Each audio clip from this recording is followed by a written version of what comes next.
Muy buenas tardes a todos y a todas.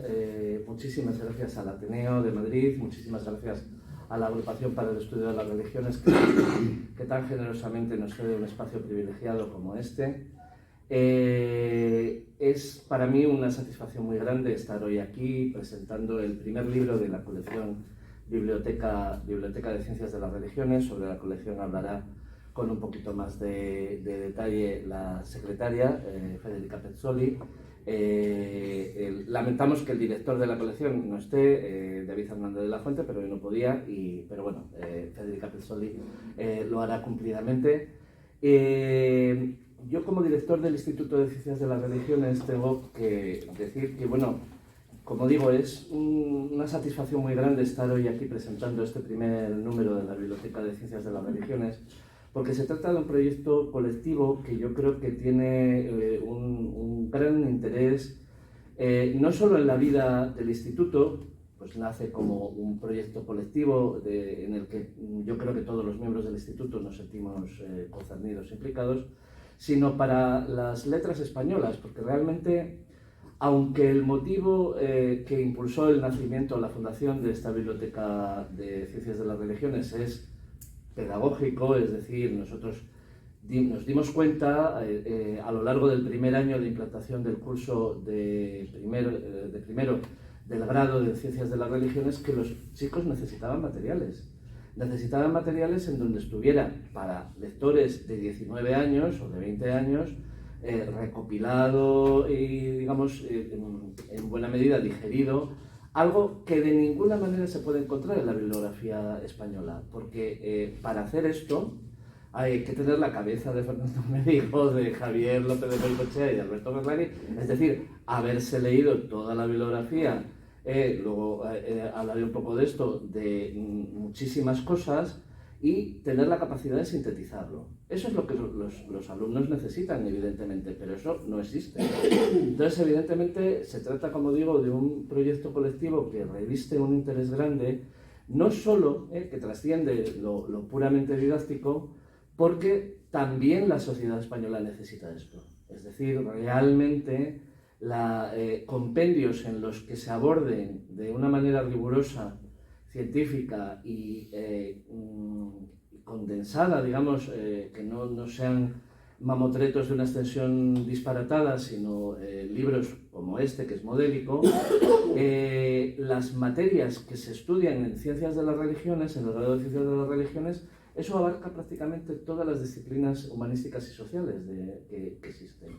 Porque el plan de estudios del grado es enormemente complejo y enormemente completo desde ese punto de vista. Claro, la necesidad era grande y el crear la biblioteca para mí ha sido probablemente una de las mayores satisfacciones de mi vida académica, porque creo que tiene un futuro muy grande y digamos, un valor intrínseco muy notable.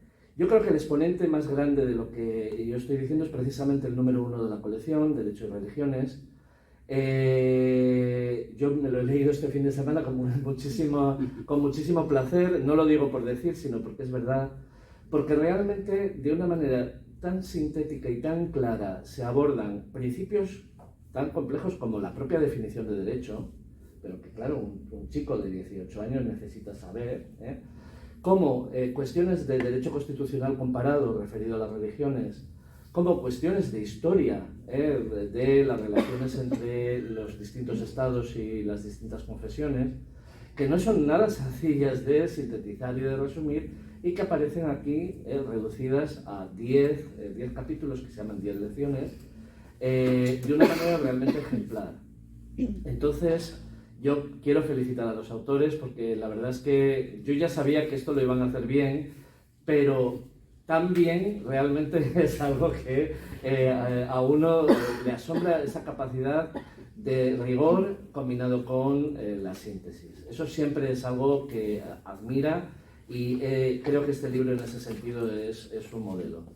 Entonces, nada, yo creo que no solo hay que darle la enhorabuena a los autores, creo que todo el Instituto de Ciencias de las Religiones de la Universidad Complutense de Madrid está de enhorabuena por este primer fruto de esa de ese proyecto colectivo que necesitábamos también en el instituto para sentirnos, digamos, de una manera impulsados por por un objetivo común.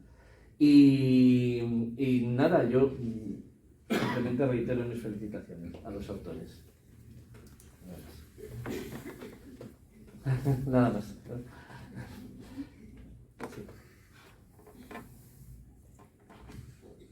En la estela de lo que ha dicho el profesor Álvarez Pedrosa, yo estoy aquí hoy como secretaria de esta Biblioteca de Ciencias de las Religiones, que, como se ha dicho antes, se creó la idea en 2020-2021 en relación con la implantación del grado en Ciencias de las Religiones y que ha ido creciendo por la colaboración que todos los miembros del instituto han proporcionado. O sea, nosotros, David Hernández de la Fuente y yo, hemos contactado con muchos de los miembros del instituto y todos nos han dado su disponibilidad para que esta colección crezca.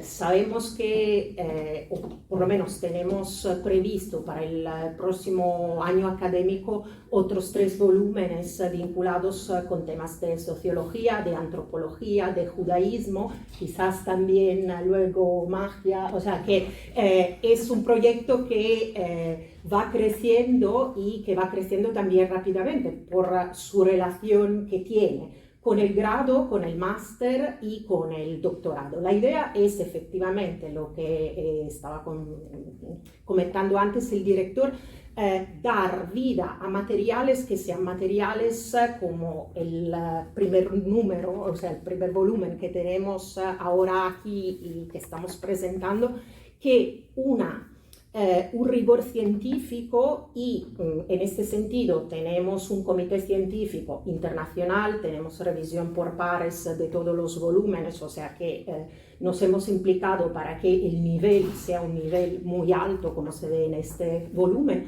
pero por otro lado la idea es crear, porque uno de los destinatarios de estos libros son efectivamente los estudiantes del grado en Ciencias de las Religiones, también textos que sean sintéticos, pero que sean también ágiles de leer. O sea, la idea es entonces, por ejemplo, la colocación en el caso de este volumen que presentamos para cada tema, para cada lección de una bibliografía que permita de alguna manera enriquecer y profundizar en lo que luego se puede explicar a lo largo de las clases y a lo largo de la docencia que se imparte. Entonces, la idea es exactamente, por un lado, proporcionar materiales a los estudiantes, pero por otro lado, como la síntesis que efectivamente encontramos en este primer volumen, que es modélico, permite a cualquier lector culto entrar en el tema y hacerse una idea de cuáles son las cuestiones principales, porque muchas veces yo, por ejemplo, soy de filología griega, muchos temas me puede sonar la legislación del mundo romano, pero otras cosas me suenan mucho menos. A partir de la lectura de este libro encuentro temas tratados con rigor científico, una bibliografía, y entonces la idea es poder hacerse una idea completa y poder un poco perseguir este objetivo que siempre se subraya en relación con los estudios universitarios, que no solo hagamos investigación al interior de la academia, sino que lo que se produce al interior de la academia tenga, y en este sentido yo creo que estos volúmenes van a tener largo recorrido, también un público que sea un público general, que sea la sociedad española, que se pueda acercar a problemas que, estando vinculados con las religiones, son cada día más interesantes también para un público que no es solo de quien está haciendo un doctorado, un máster en ciencias de las religiones. Entonces yo creo que efectivamente la idea de esta colección, que como os decía, espero crezca junto con todos los miembros del instituto rápidamente, creo que tiene también un público que es un público variado. Por un lado, los estudiantes. Por otro lado, os decía, un público general culto que tendrá a su disposición, como en este caso, un texto modélico para entrar en un tema como el tema de la libertad de conciencia, del que luego nos va a hablar el autor que está aquí en la mesa junto con los otros autores aquí, que puede, os decía, fomentar una discusión sobre estos temas al interior de la sociedad y luego también los otros estudiosos de la disciplina, porque el tema, es verdad que hay una síntesis, pero lo que pasa es que esto puede ser un instrumento que se utilice también a nivel de la academia. Entonces, estoy muy feliz de presentar este primer volumen que será el modelo a partir del cual todos los demás tendrán que estar escritos, o sea que esto es el número uno y el exemplum, o sea, el arquetipo. Y a partir de aquí, dar las gracias, efectivamente, como decía el director del instituto, el profesor Álvaro Pedrosa, la idea es que en este instituto se colabora, y esto es un proyecto en que todos los ámbitos de todas las disciplinas que engloba el Instituto de Ciencias de las Religiones pueden colaborar y pueden llevar a cabo un proyecto que es efectivamente un proyecto novedoso, exactamente por la falta de materiales en lengua española. Entonces, felicitar a los autores porque no podía ser un comienzo más feliz y para redundar en la felicidad. Sencillamente dar la palabra a Fernando para que luego nos presente más detalladamente el volumen. Muchísimas gracias por vuestra atención. Muchas gracias.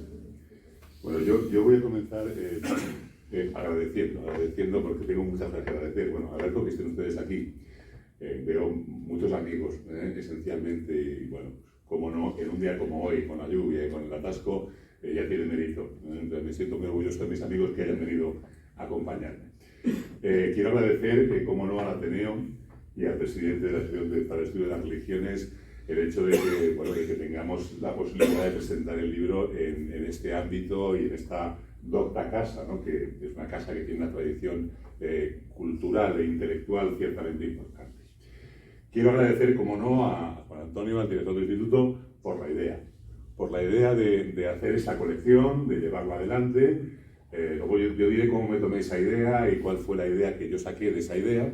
Y, como no, a Federica y también a David, que no ha podido venir, que son los directores de la colección, ¿no? Es decir, porque he contado siempre con el apoyo de todos respecto de eso. Bueno, lo ha explicado Juan. A mí la idea me pareció desde el principio fantástica. ¿Por qué? Porque entiendo que para la consolidación del grado era importante que existan materiales de estudio dentro de ese nuevo grado de las religiones que es una pica en Flandes, que es único en España, que es el único grado en el mundo que existe en lengua castellana o en lengua española, y creo que era bueno que se fuera consolidando de otras formas. Es verdad que hay, alguien decía, bueno, no hay libros sobre esto, porque hay un montón de manuales de derecho eclesiástico, pero son manuales hechos para juristas. Y aquí había que partir de otra concepción, es decir, vamos a hacer un libro que no sea para juristas, aunque sea riguroso desde el punto de vista jurídico. A partir de ahí, yo tenía, es decir, el índice del libro es el programa de la asignatura, son las 10 lecciones que componen el primer cuatrimestre del primer curso de grado en Ciencias de las Religiones en la asignatura de Derecho y Religiones. Es decir, la estructura estaba hecha. Y bueno, yo tenía, pues al cabo de este año cumplo 40 años en la universidad, es decir, el 6 de diciembre del 82, en aquella época, todavía el 6 de diciembre no era fiesta, yo firmaba mi contrato como ayudante con dedicación plena, ayudante de Derecho Canónico, aquí está mi maestro, Gustavo Pérez Tierra, en la Facultad de Derecho de la Universidad Complutense, o sea que ahora cumplo 40 años de aquella firma, ¿no? Y en fin, se me ha hecho el tiempo muy corto, la verdad. Debo decirlo, me parece que fue... Me acuerdo perfectamente de cuando fui a firmar el contrato, o sea, lo tengo muy vivido, ¿no? Bueno, pues... Me he despistado un poco, como decía. Sí, esto de la nostalgia. Bueno, pues... bueno, yo tenía eso, notas de las clases que he ido dando, y entonces me planteé, bueno, hago yo el libro y dije no, porque me parece que voy a aprovechar a quienes tengo al lado. Y tenía al lado a dos personas magníficas, como son Javier López de Goicoechea y Alberto Ferrán. Javier López de Goicoechea, ¿qué aporta? Pues hombre, aporta muchas cosas. Javier, además de doctor en Derecho, es doctor en Filosofía. Y además, durante un montón de años ha explicado historia del derecho, con lo cual, en la parte histórica yo me sentía muy cubierto. Es verdad que no ha escrito él solo la parte histórica, la hemos ido repartiendo y ha hecho cosas y tal. Y luego estaba Alberto Ferrari. Alberto, para los que no le conozcáis, bueno, además de capacidad de trabajo, de entusiasmo, de inteligencia, bueno, maneja a veces una brillantez que a veces nos deja sorprendidos, incluso a los viejos, ¿no? Y luego hay otra cosa, Alberto maneja la lengua inglesa. Yo no, yo soy un viejo, yo estudié francés en el bachillerato, como tantos otros, y tengo problemas con el inglés. Que manejar la lengua inglesa nos hacía, digamos, abrir la posibilidad de explicar modelos, porque luego explicaré un poco la estructura del libro, de explicar modelos que no estaban a mi alcance porque no manejo la lengua inglesa. Y pongo el ejemplo de la India, o pongo el ejemplo de... Bueno, de Israel hay más cosas, pero sí el caso de China o de Japón, ¿no? Es decir, si uno no maneja inglés, puesto que hindú no, este no lo tengo y chino tampoco, pues entonces es difícil enfrentarse a eso, ¿no? Entonces Alberto, digamos, aportaba esa parte. Y yo me siento muy orgulloso de haber trabajado con ellos, ha sido muy fácil, ha sido muy sencillo. Por cierto, me alegro de que haya ya 4 o 5 profesores que se van a animar a hacer libros, porque en enero voy a convocar a Alberto y a Goico para hacer el siguiente libro. Es la asignatura de cuarto, que es la de gestión del pluralismo religioso y de la diversidad religiosa en España. Es decir, que lo que sería ya el segundo manual, con eso cumplo y ya terminamos y bueno, uno se queda a gusto, ¿no? En cierto sentido. Bueno, la idea era esa y bueno, empezamos a trabajar. La verdad es que nos ha costado 6 meses hacerlo, que es un tiempo relativamente pequeño. Bueno, hemos avanzado muy bien. Lo que hacíamos todos era, cada vez que uno acababa un capítulo, se lo enviaba a los demás, y, todos corregíamos de todos, con lo cual la verdad es que ha sido fácil, ha sido grato, y encima lo hemos pasado bien, no ha habido ni un solo punto de discusión, lo que se decía estaba bien. Bueno, ¿cuál es la estructura? Bueno, tiene una primera lección, es decir, lo hemos titulado además por lecciones, son 10 lecciones, como digo, siguiendo el programa. Y la primera lección es una lección introductoria a conceptos jurídicos básicos. Es decir, nos enfrentamos ante gente que no ha estudiado Derecho y hay cuestiones que debe saber, debe distinguir lo que es el derecho nacional del derecho internacional, lo que es el derecho confesional del derecho estatal, conocer el derecho público del derecho privado, ese tipo de distinciones están ahí. Pero además había otro elemento también a la hora de la confección del libro, y es que los tres tenemos una misma concepción sobre el significado último del derecho. O sea, para los tres, el derecho lo que hace esencialmente, o su fin último, no es más que la protección de la dignidad humana. Y si ese es el fin del derecho, la libertad de conciencia, en tanto que es un derecho fundamental, un derecho inalienable, un derecho humano que corresponde a cada sujeto y que es parte de su dignidad, entendíamos que la libertad de conciencia debía ser el centro del libro. Podríamos haberlo planteado de otra manera, podríamos haber planteado una cuestión entre, bueno, pues diferencias entre derechos confesionales y derechos estatales, es decir, haber hecho una especie de relato de los diferentes derechos confesionales, hablar del derecho canónico, del derecho rabínico, del derecho evangélico, del derecho islámico, del derecho hindú, pero entendíamos que no, que primero es verdad que nos podíamos haber defendido con el derecho canónico, quizá con el evangélico, y puede que con el rabínico, y a lo mejor algo con el islámico. Con el rabínico habría sido difícil, y ya no digo hablar de derecho budista o derecho hindú, esto nos habría costado francamente muchísimo, habría sido muy difícil. Pero no, la concepción era esta, la concepción es, vamos a construirlo desde la libertad de conciencia, es decir, por otra parte no es innovador, basta ver, hay varios manuales, por citar, sin duda el que me parece que en realidad no es un manual, es un tratado. El libro de José Amazares, de libertad de conciencia, se plantea desde ese punto de vista. Creo que es un tratado porque me parece que es sin duda el mejor libro de derecho eclesiástico que se ha publicado en España en los últimos 30 o 40 años, ¿no? Con diferencia, me parece que es la gran obra, que tiene no ya ese significado manual, sino de tratado. Y entonces es un manual, es decir, un manual que significa que está destinado a los estudiantes, que está destinado a la comprensión. Por eso es verdad que, aunque citamos autores en el texto, no se ponen notas a pie de página. Lo que se hace es se pone una bibliografía final. Una bibliografía que tampoco es exhaustiva, es una bibliografía indicativa. Si usted quiere investigar, empiece por estos libros y a partir de ahí irá abriendo a otros libros y podrá llegar más lejos, ¿no? Entonces, sí está destinado a los estudiantes, aunque también, y ahí, bueno, los agradecimientos no le da las gracias al editor, a Guillermo Escolar, y también debo agradecérselo porque he contado siempre con su colaboración, con su apoyo y con todas las facilidades que nos ha dado siempre, ¿no? Yo pensé en titularlo Derecho y Religiones Manual de Grado, y Guillermo dijo que no le gustaba esto, que decía que eso rebajaba el tono del libro, que parecía que era manual escolar. Bueno, entonces, es verdad, lo dejamos así, porque es verdad que es un manual de grado, pero también es un libro de difusión para quien se interese sobre las cuestiones de derecho y religiones. Es un acercamiento sin que se encuentre con un libro jurídico complejo o con un libro difícil, sino que es una manera de empezar o de acercarse a una realidad que ciertamente es compleja, que a veces es difícil y que creo que, bueno, hemos intentado que, digamos, esté al alcance de casi todos, ¿no? Entonces vuelvo otra vez a esta lección primera, como digo, es esa lección introductoria de conceptos jurídicos básicos. Luego hay una segunda lección, que es quizá la lección más técnica del libro, que es la que se refiere a los sistemas de relación entre el Estado y las comunidades religiosas y la protección de la libertad de conciencia. Yo creo que es la más técnica porque esta lección nosotros lo que hicimos es, bueno, pues dejamos atrás un poco la perspectiva de Aldo Pechini. Aldo Pechini fue quien en los años 20 del siglo XX planteó los sistemas de unión y separación entre Iglesia y Estado. Él habló de unión y separación en sentido político y unión y separación en sentido jurídico, ¿no? Que por cierto es una concepción que tuvo bastante éxito y que a veces en la prensa la vemos continuamente, ¿no? Es un modelo de separación, es un modelo de unión, ¿no? Bueno, pues nosotros rechazamos esa visión y lo que hicimos fue seguir la visión del jurista alemán Erich Wolff, que es una visión que en España digamos, se conoció y además profundizó notablemente Dionisio Llamazares en esa visión.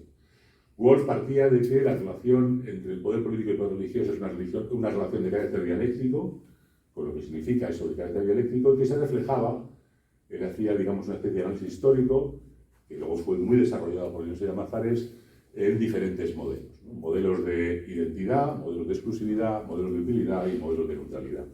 Nos parece que esa configuración explica mucho mejor una realidad tan compleja como la de la relación del Estado con las comunidades religiosas. Y luego ahí hablamos un poco de técnicas de relación y de algunas cuestiones de resolución de conflictos entre ordenamiento jurídico estatal y ordenamiento jurídico religioso, ¿no? Esto es lo que pues yo digo que es la más técnica.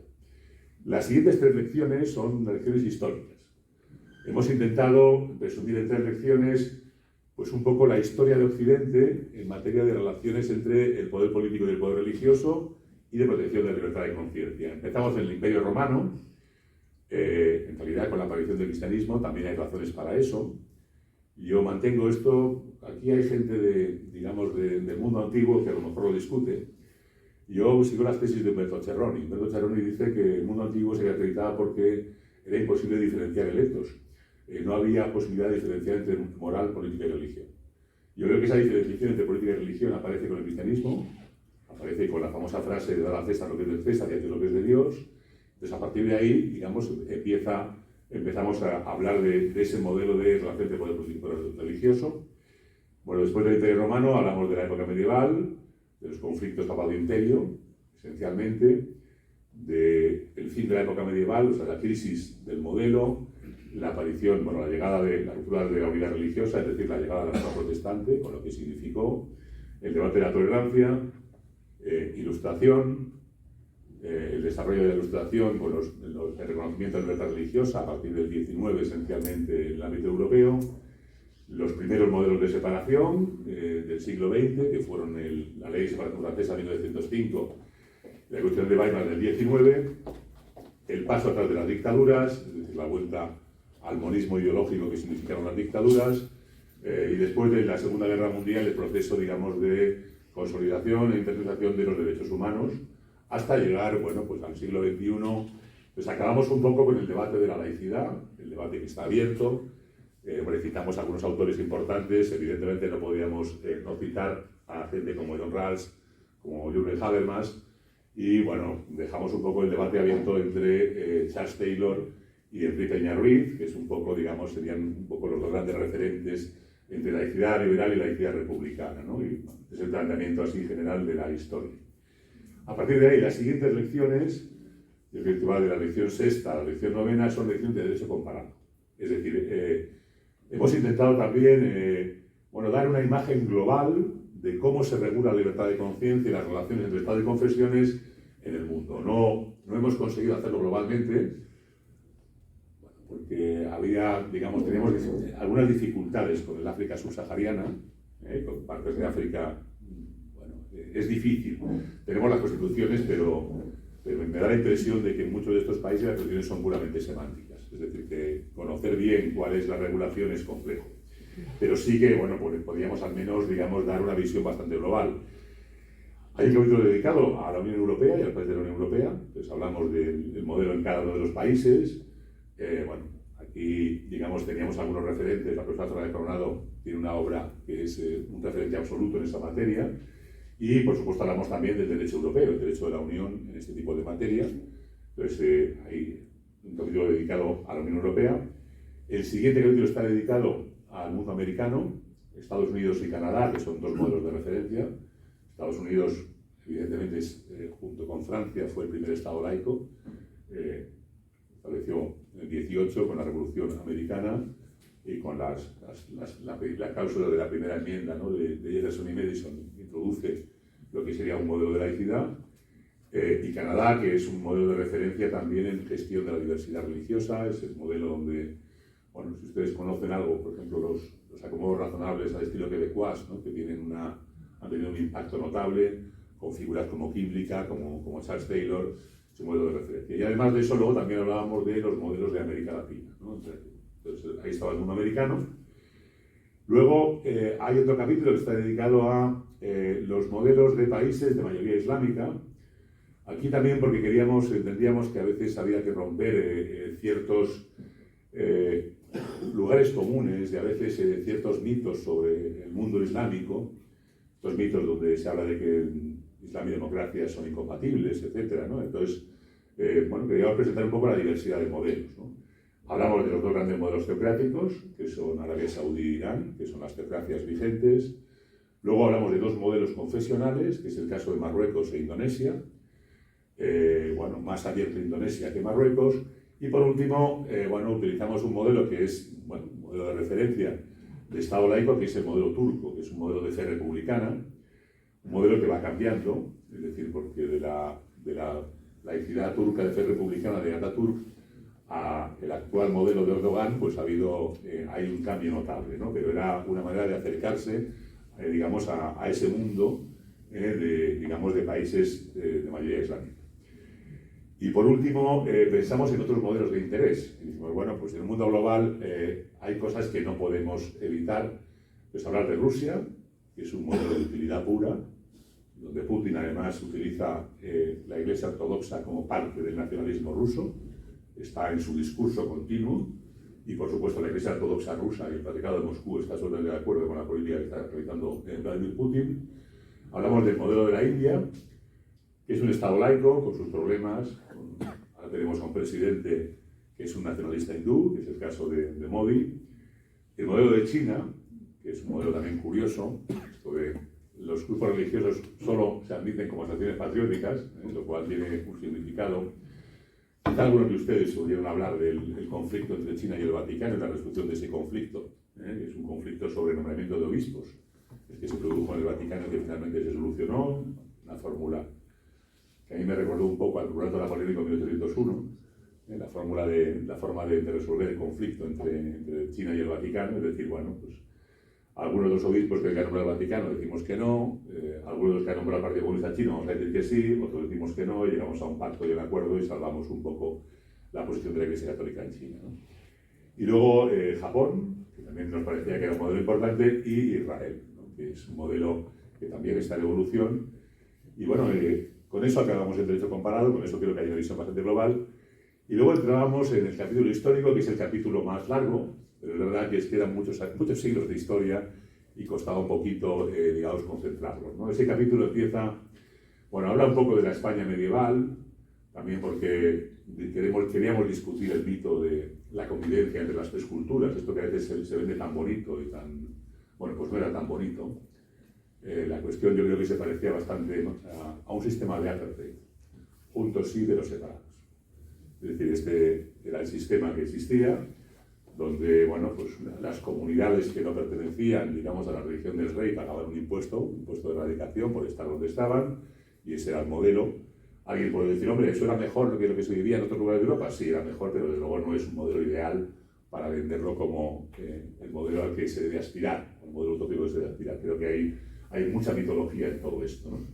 Al margen de que luego sí tuviera resultados culturales, ¿no? Pero bueno, todavía aspira poco eso. Después ya empezamos hablando un poco ya del Estado español, hablamos de la época de los Austrias, la época de los Borbones, llegamos al cristianismo del 19, bueno, explicamos un poco lo que es lo que se ha llamado el problema religioso de nuestro evolucionalismo. Tratamos de explicar cuáles son las causas de ese problema religioso, la diferente regulación de las diferentes constituciones y proyectos constitucionales.